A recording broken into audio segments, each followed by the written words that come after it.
가만입니다. 더 시저입니다. 먼저 오늘 아침 장 마감부터 체크하고 가겠습니다. 어제는 전체적으로 보합세로 마무리가 되었네요. 장 초반 차익 실현 물량이 조금 나온 것 같고요. S&P와 나스닥에서. 다우산업은 원래 좀 견조한 흐름을 보이니까 넘어가도록 하고요. 문제는 필라델피아 반도체가 0.97% 하락했습니다. 물론 금요일장에서 4%나 올랐기 때문에 0.97%라는 하락은 통상적으로 볼 경우에 굉장히 큰 하락이지만 지금 상황으로 봤을 때는 그다지 큰 하락이 아니니 일단 무시하고 넘어가겠습니다. 그리고 제가 영상을 만들고 있는 현재 나스닥 선물은 강보합세로 유지를 하고 있습니다. 하지만 지금 약간의 좋은 흐름을 유지하고 있지만 전혀 의미는 없는 상황이죠. 왜냐하면 잠시 후 한국 시간으로 10시 30분에 바로 CPI 발표가 있기 때문입니다. 그 전까지는 나스닥 선물이 올라도 의미가 없고 내려도 의미가 없습니다. 모든 것은 10시 30분 CPI 결과에 따라서 상황이 반전될 수 있기 때문입니다.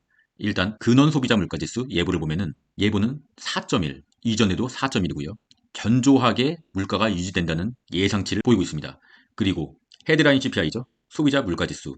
이전엔 3.7%, 예보는 3.3%로 예상하고 있습니다. 근원 소비자 물가지수는 전달과 큰 차이가 없는데 왜 헤드라인은 이렇게나 많이 예상을 할까요? 바로 에너지와 식품을 뺀 지수가 바로 근원 소비자 물가이기 때문입니다. 헤드라인에서는 바로 유가죠. 유가가 하락세를 보였기 때문에 이것을 반영해서 헤드라인은 내리지만 유가와 식품을 뺀 근원 소비자 물가 지수는 그냥 견조한 흐름을 보였다라는 시장의 예상치를 반영한 것입니다. 미국 노동부가 제공한 미국 소비자 물가 지수 CPI 추이를 보면은 헤드라인 CPI는 식품 에너지를 포함한 헤드라인 CPI는 올해 계속 내리다가 잠시 반등을 하는 모습을 보여주다가 다시 내리고 있고요. 식품 에너지를 제외한 근원 CPI는 꾸준히 내리고 있습니다. 아주 좋은 상황이죠. 만약에 오늘 밤에 예보보다 살짝 오른 수치로 근원 소비자 물가지수와 헤드라인 소비자 물가지수가 발표된다 하더라도 주가에 엄청난 타격은 없다고 저는 감히 예상합니다. 왜냐하면 여러분 이미 추세는 상방으로 바뀌었다니까요. 예보보다 CPI가 높게 나올 경우에 일시적으로 하루 이틀 증시에 타격은 올 수 있습니다. 뭐 그건 당연한 겁니다. 하지만 결국에 이번 주 말이나 다음 주에 하락분을 다시 메꿀 수 있는 그러한 추세가 나온다고 생각합니다. 10월 CPI 발표는 더 이상 상승 추세로 바뀐 증시를 막을 수가 없습니다, 여러분. 그리고 새롭게 멤버십에 가입해 주신 분들을 말씀드리겠습니다. JH님, 호호님, 세라김님 감사드리고요. 한 가지 더 말씀드릴 것은 우리 JH님은 시저스 유니티에 가입을 해주셨는데 저에게 연락이 없으시네요. 이 영상을 보시거든 고정 댓글을 확인하시고 저에게 연락을 해주시기 바랍니다. 감사합니다. 공포지수 체크하겠습니다. 41. 이렇게 올라도 여전히 피어예요. 제가 이 공포지수가 왜 이렇게까지 계속 피어인가 그것을 한번 살짝 분석해봤거든요. 그 이유는 지금 빅테크는 마소는 전고점을 뚫어버렸고요. 모든 빅테크는 다 좋은, 다 엄청난 상승을 보이고 있는데 문제는 빅테크를 제외한 종목들이 상승을 하지 못하고 있는 거죠. 현재 시장은 모든 돈이 다 빅테크로만 압축해서 몰리고 있는 상황입니다. 때문에 불주, 빅테크 레버리진 불주에 투자하신 분은 엄청난 수익이지만 빅테크를 제외한 잡주 또는 소형, 중소형주에 투자하신 분은 아직도 어떤 분은 마이너스를 겪고 있다는 거죠. 그래서 공포지수가 아직도 피어인 것입니다. 빅테크를 포함한 중형주, 소형주까지 모두 다 랠리를 펼쳐야 그래야 공포지수는 그리드와 익스트림 그리드로 갈 수 있는 거죠. 진정한 강세장이란 빅테크뿐만 아니라 모든 주식이 다 오르는 게 진정한 강세장입니다. 그 강세장이 와서 만약에 그리드, 익스트림 그리드로 공포지수 시계가 넘어간다고 하면 우리는 뭘 해야 되죠? 바로 부분 매도 또는 상당한 매도를 해야 됩니다. 지금은 아니라고요. 그럼 푸드앤콜 옵션 체크하겠습니다. 푸드앤콜 옵션은 0.94로 1 이하로 유지하고 있습니다. 하지만 여전히 피어의 단계고요. 공포지수와 마찬가지로 여전히 피어의 단계이고요. 뭐 아직 크게 특이사항은 없습니다. 괜찮은 흐름입니다. 환율 체크하겠습니다. 환율은 저점을 한번 찍더니 계속 오르고 있어요. 증시에는 명확하게 좋지 않은 신호죠. 현재 가장 이상한 것은 나스닥 선물도 견조한 흐름을 보이고 있고 미국 주식도 오르고 환율도 오른다는 거예요. 다 오르는 거죠. 환율이 오르면 주식이 떨어져야 되고 주식이 오르면 환율은 떨어져야 돼요. 근데 지금 다 오르고 있단 말이죠. 뭔가 좀 이상해요.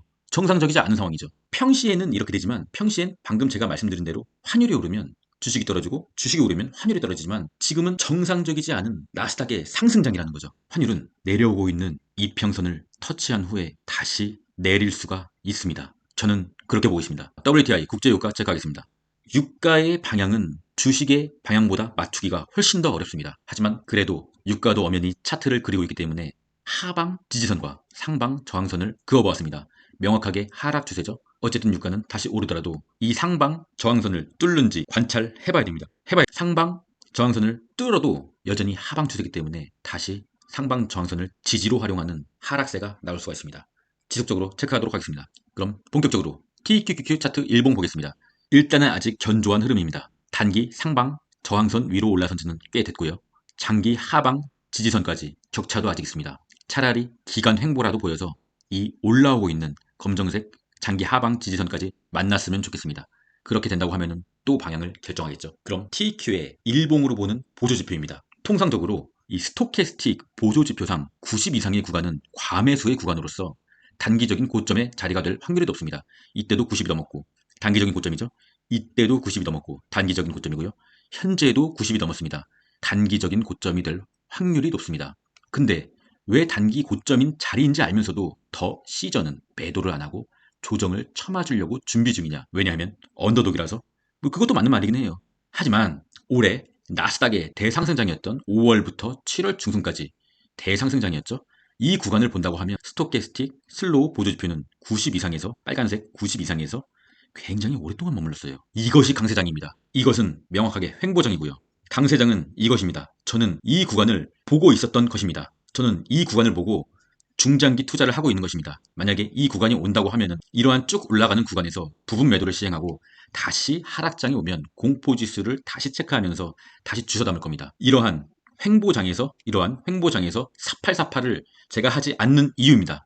3배의 레버리지는 괴리율 때문에 무작정 홀딩을 하면은 멘탈 유지가 안 돼서 잘못된 선택을 할 수가 있습니다. 때문에 저는 이러한 횡보의 장에서 공포지수를 체크하면서 추가 매수를 진행했던 거고요. 이러한 쭉 올라가는 자리에서 매도를 하기 위해 계속 추매를 했던 것입니다. 물론 이러한 상황이 안 올 수도 있어요.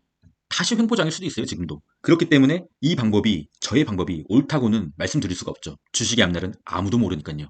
하지만 저는 이러한 상황을 계속 기다리고 있습니다. 계속 기다린다면 뭐 언젠간 오지 않겠습니까? 긍정적인 사고방식으로 계속 기다리고 있습니다. 그럼 속슬 차트 일봉 보겠습니다. 속슬 차트도 볼린저 밴드를 터치했다가 약간의 조정을 보이고 있죠. 하지만 미세하게 올라오고 있는 검정색 장기 하방 지지선을 터치하고 다시 상승으로 갈 수가 있다는 견해입니다. 검정색 라인을 좀 깰 수도 있죠. 끼면 뭐 어떻습니까? 다시 오를 수 있다는 견해를 보이고 있습니다.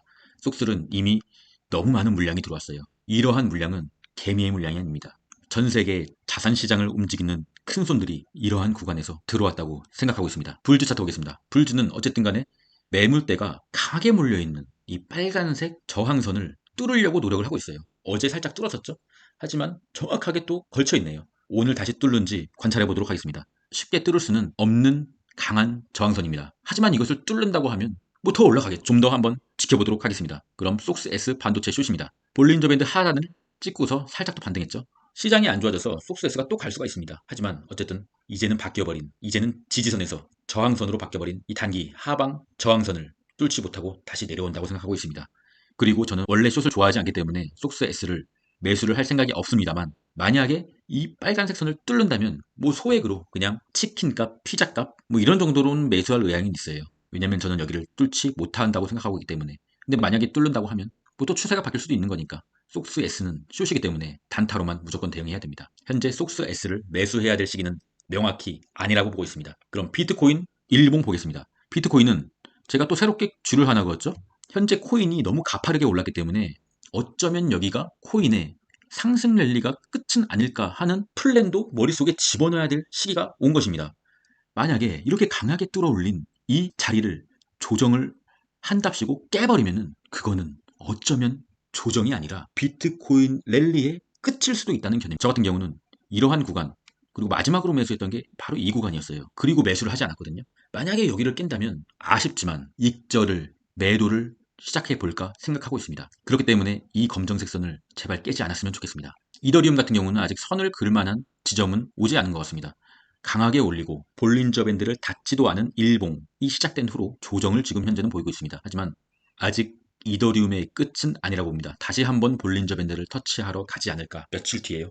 그런 뷰를 갖고 있습니다. 왜냐하면 추세가 꺾였다는 신호는 현재 어디에도 포착되지 않고 있기 때문입니다. 코인의 공포지수를 볼까요? 69. 저번 주에는 72까지 올라갔었는데 이제는 69로 내려왔네요. 약간의 횡보를 보이고 있는 것 같습니다. 하지만 여전히 탐욕의 구간이고요. 매우 긍정적으로 볼 시기는 아닙니다. 왜냐하면 코인은 현재 정말 언제든지 급락이 나올 수가 있기 때문입니다. 이제는 매수의 관점이 아닌 매도의 관점으로 접근해야 될 필요가 있는 시기라고 보고 있습니다. 공포의 매수, 환희의 매도. 이제는 저의 구독자분들은 귀에 막 아른아른 거리지 않습니까? 공포의 매수, 환희의 매도. 항상 기억하십시오. 마지막은 잭 캔필드 작가의 명언으로 마무리하겠습니다. 솔직히 잭 캔필드 작가가 뭐 누군지는 솔직히 모르겠어요. 저도 그냥 인터넷을 서핑하다가 굉장히 좋은 글이 있길래 이게 주식과도 굉장히 걸맞는 말이다 라고 생각해서 가져와 봤습니다.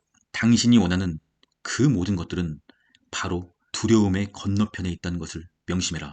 시장은 그냥 착하게 수익을 주는 경우는 이제까지 단 한 번도 없었고 앞으로도 결코 없을 것입니다. 항상 두려움을 딛고 이겨낸 자에게만 시장은 수익이라는 선물을 줍니다. 기억하십시오. 당신이 원하는 그 미친 수익들은 바로 두려움 건너편에 있습니다. 오늘 CPI 지수가 매우 중요한 건 사실이나 이미 추세는 상방으로 틀어졌습니다, 여러분. CPI보다 더 중요한 것은 바로 추세가 상방이라는 것입니다. 그럼 끝까지 가겠습니다. 이상입니다.